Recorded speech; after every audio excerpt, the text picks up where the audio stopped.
Mapapanood si Beauty Gonzalez sa bagong handog ng GMA Afternoon Prime na Stolen Life.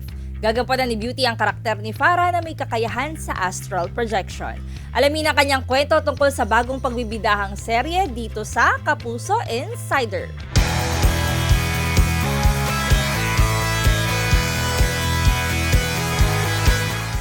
Ayon kay Beauty, kaabang-abang ang kanyang karakter na si Farah sa Stolen Life. Ako yung kontrabida dito.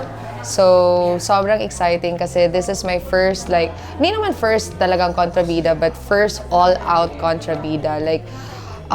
Talagang ibang-ibang Beauty talaga. Kasi, it not only kontrabida, but also a bida also. Kasi nagsi-switch souls kami ni Carla. So, I find it so interesting and, parang mahirap na masaya. So, fasten your seatbelt kasi it's gonna be a bumpy ride pag nakilala niyo si Farah.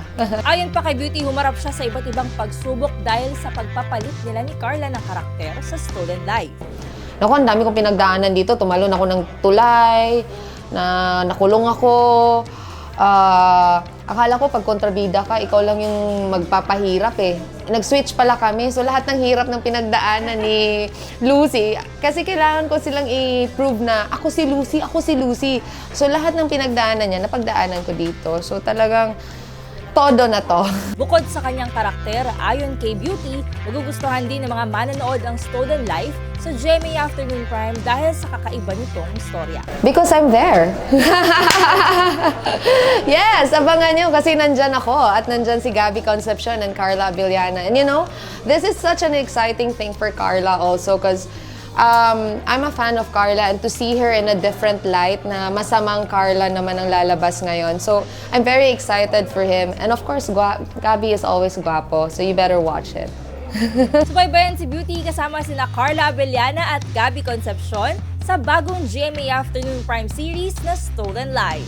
Thank you for watching mga kapuso. Naku, wag niyong kalimutan at panoorin ang The Stolen Life.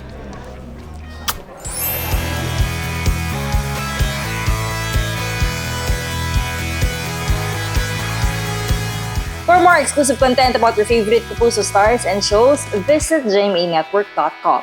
Follow us on our social media pages.